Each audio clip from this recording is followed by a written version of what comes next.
In this video, I'm going to show you how to clean your dusty PS5. This will be a full tutorial on how to take apart your PS5, clean it, and put it back together. There are always several different ways you can do things. I've personally cleaned hundreds of PlayStation 5s, and this is what works for me. It's important to note that this guide is for the model numbers 1000 and 1100. If your PlayStation 5 has a model number that is 1200 or above, it will have a different internal layout, and this isn't the video for you. You can find the model number on the bottom of your PlayStation 5. First off, let's talk about what you'll actually need. A screwdriver set that has both a T8 head and a Phillips head. There will be affiliated links in the description of this video in case you need anything. For gathering any old dust off the console, I like to use an old toothbrush. However, a soft brush of any kind will suffice. You don't necessarily need tweezers, but it will make your life a little bit easier. A microfiber cloth is ideal in this scenario, but a paper towel, for example, will do. And probably your best friend here, a can of air. In an ideal situation, try and get the one with a long nozzle. This nifty tool here is a bit of white tack. I use this to keep my screws organized, knowing exactly where I put them back.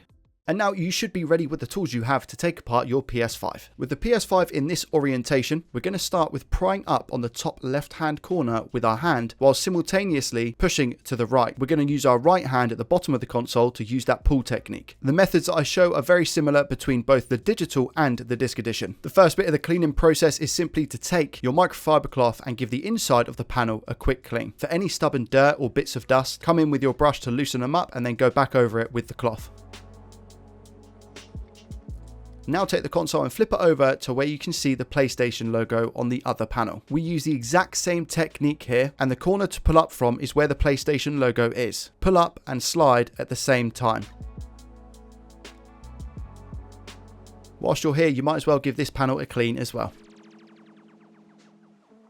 We're now going to focus on removing the panel vents from your PlayStation 5 and giving them a clean. This is typically where your PlayStation 5 will look the dirtiest. Giving these a clean is vital for the aesthetic look of your PlayStation 5. To remove these from the chassis, I like to use a pull technique which leverages the pressure from the center. These can feel quite brittle in the hands, so just be careful when you're pulling them off. Because they are plastic, they're likely to snap with excessive force. Flip the console back over now to our starting position and remove that plastic vent as well.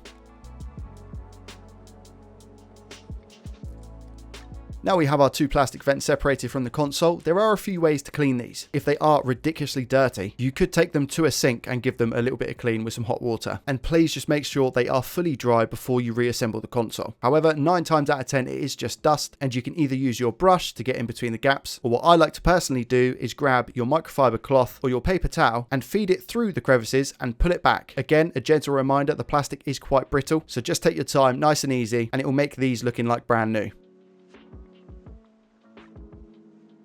To go any further into your console, you will now need to remove the warranty sticker. There are a lot of ifs and buts out there about if you remove your warranty sticker, whether or not that actually removes the warranty. What I would personally advise to save a headache is to not touch your warranty sticker if it's still inside its warranty. In most cases, this is about a year after purchasing the console. If you want to remove it before that point to give it a clean, that's completely your decision. This is where I like to use tweezers. We're going to remove this thin bit of plastic, which will then show the connector for both the fan and the power cable from the motherboard to the disk drive. I then like to keep the cover over here so I don't lose it. If you opt to use tweezers here, be careful to not pull up on the fan wires. Now, with the help of our trusty screw mat, we're going to start taking our first lot of screws out. I lay these out in the same orientation again, so it just makes it easier for when I put things back. Feel free to follow this or come up with your own little layout. The first screw we remove is for the SSD cover, and then just take out the SSD cover itself, followed by the removal of the fan connector. Without scaring you, this is probably where something can go quite wrong. This is the method I've used to remove the fan connector, and I've never had an issue. You see here how we've got the connector for the fan itself, which then slots into the connector on the motherboard. The bit you need to pull is the bit that goes into the connector. In my opinion, the best way to do this is pinch all of the wires together as close as you can to the connector, then wiggle left and right very, very slowly whilst pulling up.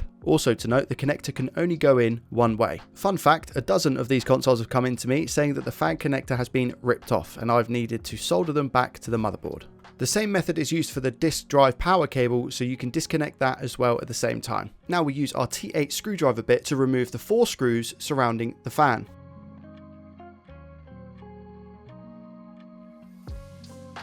Sometimes there could be quite a bit of dust, debris and dirt on the fan housing, so feel free to give that a clean at this stage. Our next step is to simply just remove the fan out of the housing and give this especially a nice thorough clean. Very much like the vents that we had at the start, these can be quite difficult to clean. You might not be able to get your brush in between the crevices. So once again, I would recommend using a microfiber cloth or a paper towel to get between each one, followed by a can of air to get rid of the remaining loose dust.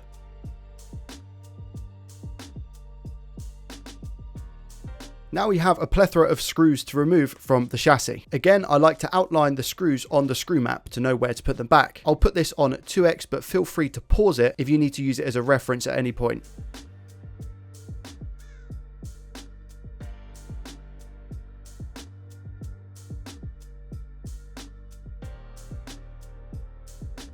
What I will briefly mention is that on the disc edition consoles, there is a small silver screw here. On the digital consoles, you'll instead have a longer black screw.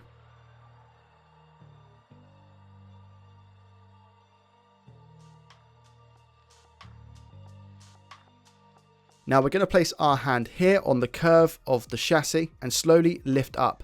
Notice how we're leaving this wire disconnected but loose in the chassis.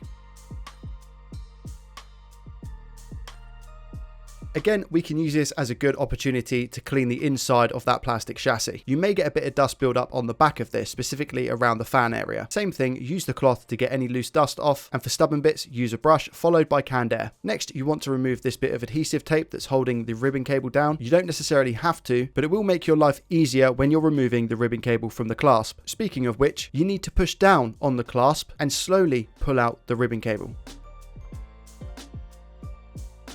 Now we can simply just remove the disk drive from the console.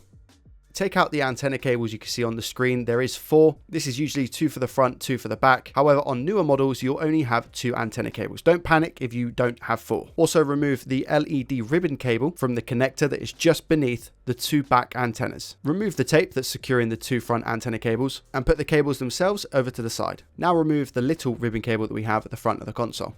Now with our T8 screwdriver bit, we have a lot of screws to remove. You'll have this video as a guide as to where to put them back, and hopefully the quality is good enough for you to see. However, there are some small indications of where you shouldn't put the screw back, and you can see that with little horizontal lines at each side of the screw hole. Do not put those screws into the holes with horizontal lines. Again, as always, I like to put these screws onto the screw mat just into the void that you can see in the middle. The build-up of severe dust in your PlayStation 5 can cause the console to overheat and randomly turn off. In some extreme cases, it can cause it to also not power on again. It's always best that you try and maintain your console as much as you can. Nothing too excessive, even something like once a year is better than never. Especially now that PlayStation 5s are getting into their older life cycle. I couldn't think of a better time to try it. If you don't feel confident in doing so, there will be plenty of repair shops around your area that you could take it to get it serviced and cleaned. In the location you see now, there is a longer black screw rather than a shorter silver one. You still need to remove this and put it on the mat as well.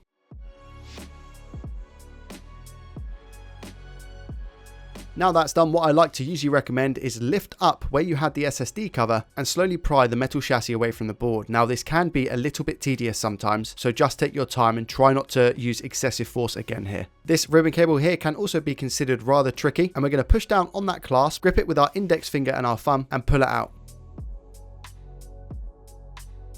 Again, I'll show you under the microscope just so you can see the exact movement.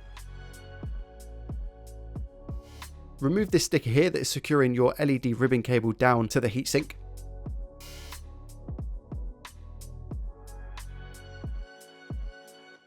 Carefully stand the console up and turn it onto its backside, and there will be 2 screw holes indicated here and here.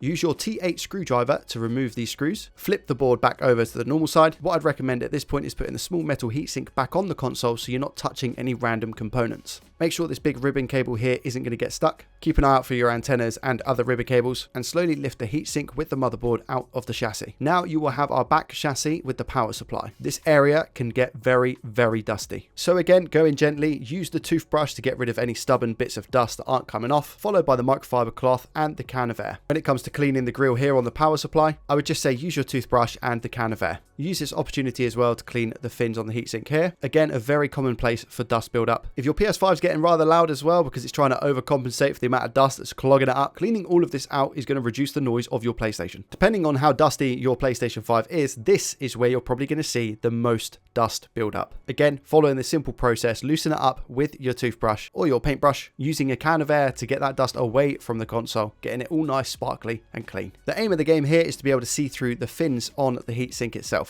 Now we're going to put the console back together. Place the heatsink and the motherboard back in the chassis. When you're doing this, make sure that you get all of the wires out of the way because you don't want to squish any of them.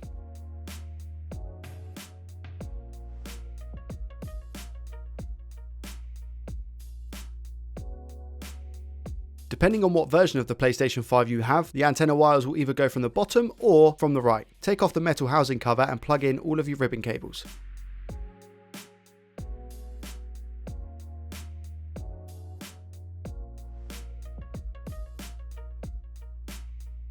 Again, depending on your version of the console, you may have 2 antenna wires here. If so, now is the time to plug them in. If you get confused, don't worry. There is some wording on the motherboard. On the PS5s that require the 4 different antenna cables, you have RB and RW, which stands for rear back and rear white, and then you have FW and FB, which stand for front black, front white. Before connecting your front antennas to the back of the board, I'd recommend putting on the metal chassis and now go through the painful process of screwing back in the small silver screws into the board with your T8 screwdriver bit.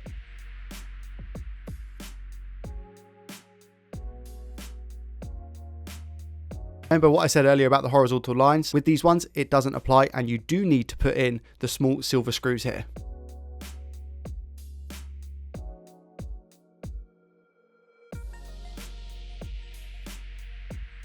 Feel free to pause on this frame where you can see where every single small silver screw should go. I'd actually now say to grab your antenna cables, plug them into the back of the board, and then work backwards with applying the tape that's already on the chassis. This will ensure that you don't snag any of the wires. Now take the disk drive you removed earlier and put it back in line with the holes that you have at the front of the console. Also, now is the time to plug in the ribbon cable from the disk drive to the motherboard. Now we can take the plastic top cover and place that onto the console, gently but firmly pushing down on the corners to ensure that everything is snug. Take the screws from your screw mat and put them back into the console the order that you took them out.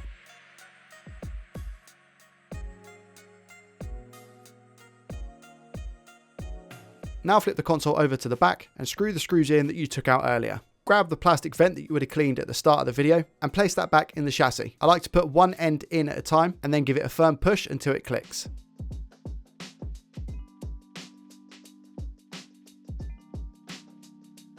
Navigate back to the other side of the console and place your fan in, securing the wires underneath the little plastic bracket and plug in the fan connector into the connector on the motherboard. And remember, this connector will only go in one way, so please don't use any excessive force trying to put it into the connector. Just double check that you've got it the correct orientation. On the fan bracket itself, there is a raised bit in which the wires go underneath. Line that up where the connector is, and that is the correct orientation. And now put back the screws that you originally took out for the fan. Put the SSD cover back with a Phillips screw.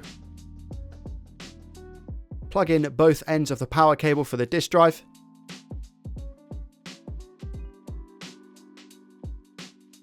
Place the sticky plastic cover back on.